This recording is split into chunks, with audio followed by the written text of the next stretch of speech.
ಹೂ ಬಳ್ಳಿಗಳೇ ಸಾಲು.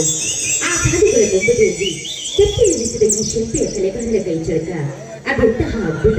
ವಾ, ಈ ಜೋಡಿಗಳ ಚಿತ್ರ ನೋಡಿ ನನಗೀಗ ಹಾಡುವ ಆಸೆ. ಏನೋ ಒಂಥರ, ಏನೋ ಒಂಥರ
ಇದಾರ ತೋಟದಲ್ಲಿ ಅರಳಿದವು.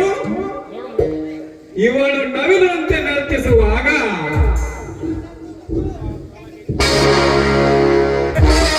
ಇವಳ ಕಾಲ್ಗೆಗೆ ಸಪ್ಪಳ ಕೇಳಿ ಮುಪ್ಪಡೆಲ್ಲ ಮುದುಕನು ಕೂಡ ತಲೆ ಹಾಕುವಂತಿವೆ.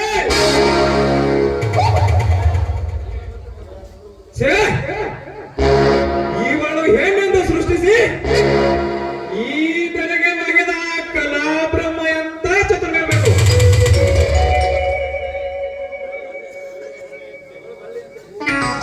ಇವಳು ಬಳ್ಳಿಯಂತೆ ಬಳುಕುವ ಸೊಂಡದೊಂದಿಗೆ ಇವಳು ಹಾರಿದ ಶ್ರೀಕಂಠ ಕೇಳಿ ಇವಳೊಂದಿಗೆ ಬೆರೆತುಕೊಳ್ಳಬೇಕೆಂದು ಆಸೆ ಆಯ್ತಾ? ಓ ರಾಧಿಕಾ,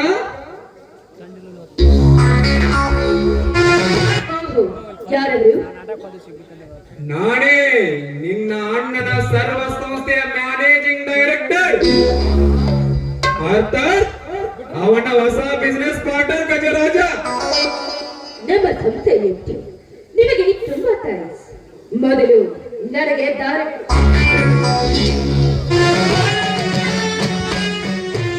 ನಿಲ್ಲು ರಾಧಿಕಾ, ನಿಲ್ಲು.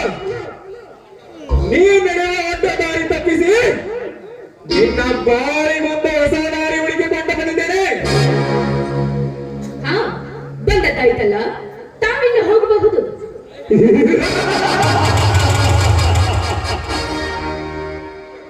ನಾನು ಬಂದು ಹಾಗೆ ಹೊರಟೋಗಲು ಬಂದೆ ರಾಧಿಕಾ. ಈ ಗಜರಾಜನೆಂಬ ಹೃದಯ ಮಂದಿರದೊಳಗೆ ನಿನ್ನನ್ನು ಮನ್ಮತಿಯಾಗಿರಿಸಿಕೊಂಡು ಬಂದಿರುವೆ.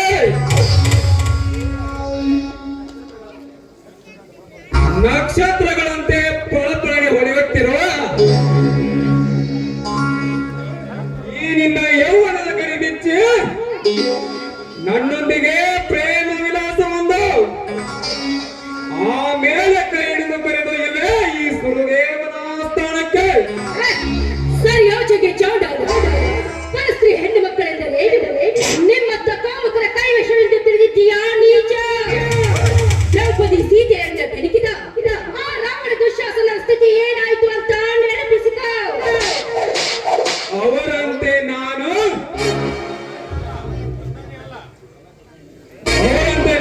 ಸಮಯ ಪ್ರಜ್ಞಾಹೀನನಲ್ಲ.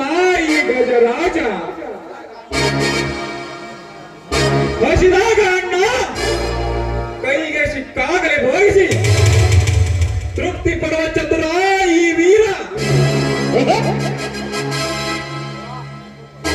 ರಾಧಿಕಾ, ಮುಂಬರುವ ದಿನಮಾನಗಳಲ್ಲಿ ನಿನ್ನ ಬಾಳ ಬೆಳಕಾಗಿ ಕಂಗೊಳಿಸಬೇಕೆಂದರೆ ನನ್ನ ಮಾತನ್ನು ಕೇಳಿ ನನ್ನನ್ನು ಒಪ್ಪಿಕೋ.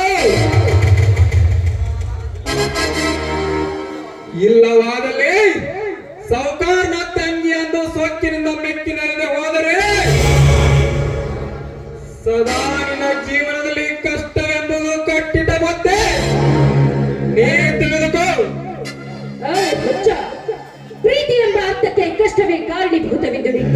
ಬಂದ್ರೆ ಅದು ನಿನ್ನ ತವನಿಗೆ ಅನರ್ಥವೇ ಸರಿ. ನಿನ್ನ ಸ್ವಾರ್ಥಕ್ಕೋಸ್ಕರವಾಗಿ ಅಮಾಯಕ ಹೆಣ್ಣುಗಳಿಗೆ ಹೀಯಾಗಿ ಮಾತಾಡೋ ನೀನೊಬ್ಬ ಈ ಸಮಾಜದಲ್ಲಿ ಲುಚ್ಚ ಕಡ ಲುಚ್ಚ.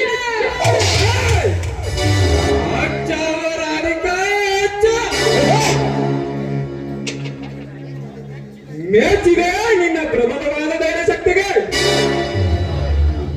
ಎಲ್ಲವೂ ಬಲ್ಲೆನೆಂದು ಈ ಬಿಲ್ಲ ಗಜ ಶಕ್ತಿಗೆ ಉತ್ತರಿಸಬೇಡ. ಬಲ್ಲೆನೆಂದು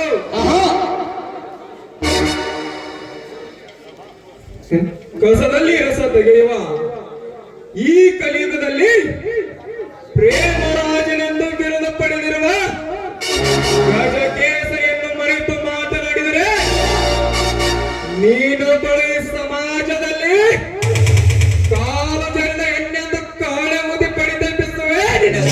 ಪಟ್ಟಣ ಹೆಣ್ಣು ಜಗದ ಕಣ್ಣು, ಈ ಹೆಣ್ಣಿನಿಂದಲೇ ತೂಗುತ್ತಿದೆ ಜಗದ ತೊಟ್ಟಿಲು. ವಿಶ್ವರೂಪಿಣಿ ಎಂದು ಕೂಗಿ ಹೇಳೋ ಈ ಯುಗದಲ್ಲಿ ನೀನು ಈ ಹೆಣ್ಣಿಗೆ ಅನಂತ ಸೂಳೆ ಪಟ್ಟ ಕೊಟ್ಟಿದ್ರೆ ಎತ್ತು ಬಂದು ನಿನ್ನೆದೆಗೆ ಒದಿತಾಳೆ ಈ ಸಮಾಜದ ಹೆಣ್ಣು ಕುಲ.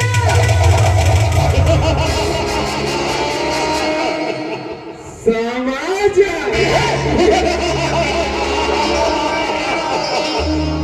ಇದು ಒಂದು ಪತಿವ್ರತ ಸ್ತ್ರೀಯರ ಸಮಾಜ. ರಾಧಿಕಾ, ಚಿತ್ತಗೊಟ್ಟು ಕೇಳು ನಿನ್ನ ಈ ಗರತಿ ಕುಲದ ಕಥೆಯನ್ನು. ತೊಳೆದ ಪಡೆದಂದೇ ಸಲ ನಿತ್ಯ ಪತಿಯೇ ಪರಮಾತ್ಮನೆಂದು ಅವನ ಪಾದ ಪೂಜೆ ಮಾಡಿ ಬಾಜು ಮನೆಯ ಮಾಂತ್ರಿಕರ ಜೊತೆ ಸಂಘ ಮಾಡಿದ ಹೆಣ್ಣುಗಳಷ್ಟಿಲ್ಲ.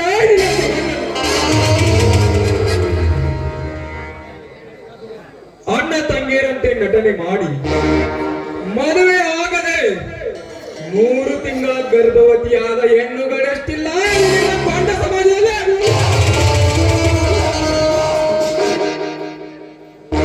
ಹಲವಾರು ಜನರ ಜೊತೆ ಹರೆಯ ಉರುಪಿನಲ್ಲಿ ಹಲವಾರು ಜನರ ಸಂಘ ಮಾಡಿ ಮಂಗಲ್ಯ ಆದವಡತಿ ನಂತರ ಲಿಂಗ ಶರಣರ ಸತಿ ಎಂದಕ್ಕ ಎತ್ತಿ ಹೇಳುವ ಹೆಣ್ಣುಗಳಷ್ಟಿಲ್ಲ ಬಂದ ಸಮಾಜದಲ್ಲಿ. ಕುಲಕ್ಕೆ ಈ ರೀತಿ ಹೀಯಾಗಿ ಮಾತಾಡೋ ನೀನು ಗರತಿಯ ಮಗನಲ್ಲ, ಜಾರಿಯ ಮಗ. ಜಾರಿಣಿಯ ಮಗ ಅಂತ ಜಾಯಿಸುವತ್ತನ್ನು ಮಾತನಾಡಿದೆಯಲ್ಲೇ. ಎದೆ ಹೊತ್ತ ನಿನಗೆ ಇಷ್ಟ ಪೌರುಷರಬೇಕಾದರೆ ನೀನು ಮೀಸೆ ಹೊತ್ತ ಕಂಡು ನನಗೆ ಎಷ್ಟು ಇಲ್ಲ.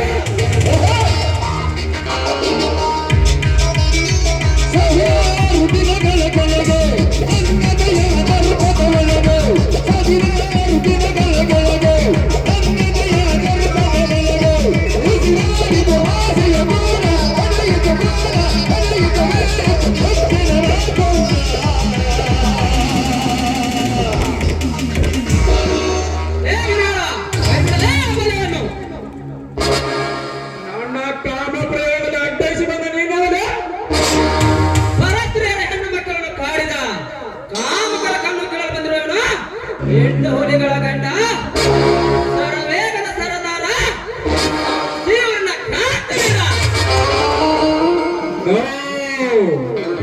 ಸದಾ ನನ್ನಲ್ಲಿ ವಿರಸಿ ಉತ್ತಿಸಲು ಬಂದ ನಿನ್ನಪ್ಪ ಮಾಚಾರೆ ಬಾಯಿ ಮುಚ್ಚಲೇ ಹೇಳಿ ನಿಮ್ಮ ಭಕ್ತರ ಭ್ರಾಂತಿ ಬಿಡಿಸಲು ಸದಾ ಸಿದ್ಧನಾಗಿ ಬಂದವನು ಮಹಾವೀರ. ಉಂಡ ಮನೆಗೆ ದ್ರೋಹವಾಗಿ ಬಂಡವೀರಾಗಿ ಸಹೋದರನಂತ ನೋಡಿಕೊಂಡ ಆ ದೇವೇಗೌಡನ ಕಣ್ಣಲ್ಲಿ ಮಣ್ಣೆರಚಿ ಅವರ ತಂಗಿಯನ್ನ ಕೆಲಕಲು ನಿಂತ ನೀನು ಬರೇ ಚೋರ ಅಷ್ಟೇ ನಡೆ ಸಂಪತ್ತಿಗೆ ಹಾಕಿಕೊಳ್ಳುತ್ತ ಮಹಾ ಚೋರ. ಕ್ರಾಂತಿವೀರ,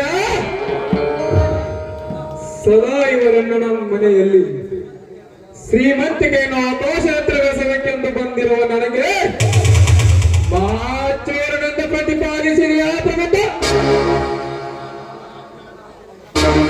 ಈ ಪ್ರತಾಪ ಮಲ್ಲನನ್ನು ಕೆಣಕಿ ನನ್ನಿಂದ ನಿನ್ನ ಪ್ರಾಣವನ್ನು ಕಳೆದುಕೊಂಡು ಹೋಗಬೇಡ.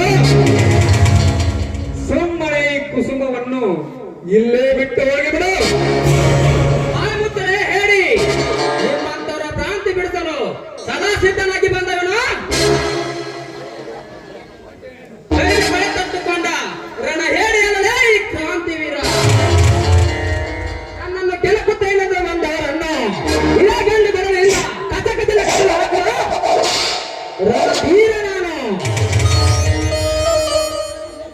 ಇದು ಒಂದು ಸಮಯ ಹೋಗಲೇ, ಇದರಲ್ಲಿ ಯಾರು ಗಂಡಸು ಅಂತ ನಿರ್ಧರಿಸುವ ಕಾಲ ಬಂದೇ ಬರುತ್ತೆ. गांव को आने वाली लड़की कोने के लिए जाएगा. ಅರ್ಥವಾಗಲಿಲ್ಲವಲ್ಲ? ಊರಿಗೆ ಬಂದಾಕಿ ನೀರಿಗೆ ಬರಲೇಬೇಕು.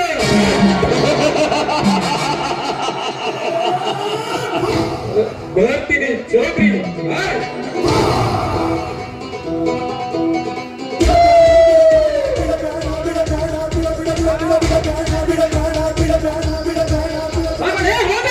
ಇಂಥವಕ್ಕೆಲ್ಲ ಹೆದರುವ ಗಂಡು ನಾನಲ್ಲ. ಏನಮ್ಮ ರಾಜ್ಕುಮಾರಿ, ಸಾಕಿದ ನಾಯಿ ಸಾಕಿದ ಒಡತೆಯನ್ನು ಕಚ್ಚುತ್ತದೆಂದು ನಾನು ಎಲ್ಲೂ ಕಂಡಿಲ್ಲ. ಇರಲಿ, ಜೋಪಾನವಾಗಿ ಮನೆಗೆ ಹೋಗಿ. ನಿಲ್ಲಿ ಪುರುಷೋತ್ತಮ, ನನ್ನ ಮಾನ ಪ್ರಾಣ ಉಳಿಸಿದ ನಿಮಗೆ ಧನ್ಯವಾದ. ನೀವೀಗ ನನ್ನದೊಂದು ಮಾತನಾಡಿಸ್ಕೊಡ್ತೀರಾ?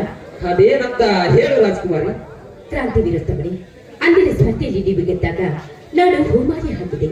ನಿಮ್ಮ ಕೈ ಸ್ಪರ್ಶ ನನ್ನನ್ನ ಈವರೆಗೂ ಕಾಡಿತ್ತು. ನಿಮ್ಮ ಆಸೆಯ ನೆನಪಾಗಿತ್ತು. ನಿಮ್ಮ ಶೌರ್ಯ ನನ್ನ ಮನದಲ್ಲಿ ತುಂಬಿ ನನ್ನನ್ನ ಮೂಗಳನ್ನಾಗಿ ಮಾಡಿತ್ತು. ಆದ್ರೆ ಆ ಕಾಲ ಈಗ ಕೂಡಿ ಬಂದಿದೆ. ನನ್ನ ಮಾನ ಉಳಿಸಿದ ದಾರಿ ದೀಪವು ನೀವಾಗಿರುವಾಗ ನನ್ನನ್ನ ನಿಮ್ಮ ಸತಿಯೆಂದು ಸ್ವೀಕರಿಸಿರಿ ಅಂತ ನಿಮ್ಮ ಅಡಿ ಹಿಡಿದು ಬೇಡಿ. ದೇವರಾಣಿ, ನಿನಗೇನು ಹುಚ್ಚುಳಿದೆಯಾ? ನಿಮ್ಮ ಅಣ್ಣ ಮೊದಲೇ ನಮ್ಮ ಹುಟ್ಟು ವೈರಿ. ಈ ಸಂಬಂಧ ಕೂಡುವುದೇ ಇದ್ಯಾವನಿಂದ ನಿರ್ಧಾರ? ಇಲ್ಲ, ನಿಮ್ಮ ನಿರ್ಧಾರವನ್ನ ಬದಲಿಸಲೇಬೇಕು. ನೀನೇ ನನ್ನ ಸತಿ ಅಂತ ಹೇಳಿ ಪ್ಲೀಸ್. ಆಯ್ತು ರಾಣಿ, ಸೂರ್ಯ ಚಂದ್ರ ಸಾಕ್ಷಿಯಾಗಿಯೂ ನಿನ್ನನ್ನು ಸತೆ ಎಂದು ಸ್ವೀಕರಿಸಿವಿ. ಆದರೆ ಅಣ್ಣನ ಆಜ್ಞೆಗೆ ಕಾಯೋಣ. ಹಾಗಂತ ನಡೆಯಲಿ ನಮ್ಮಿಬ್ಬರ ಗಾಂಧರ್ವ. ಪಾರೇ ನನ್ನ ಇದು ಕಟ್ಟಿ ಹಾಡು. ಆಯ್ತು ರಾಜ.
ಬಂತೆ ಧರಣಿಯ ಹಸಿರಂತೆ ಪ್ರೇಮವೋ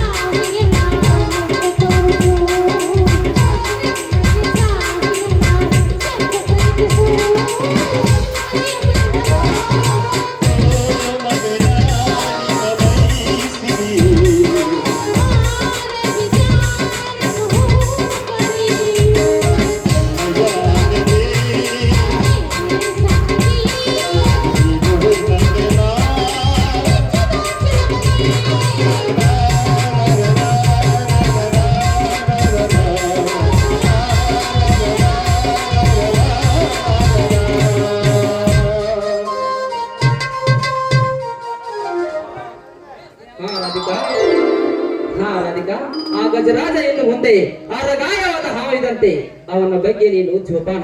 ಬನ್ನಿ ಹೋಗೋಣ.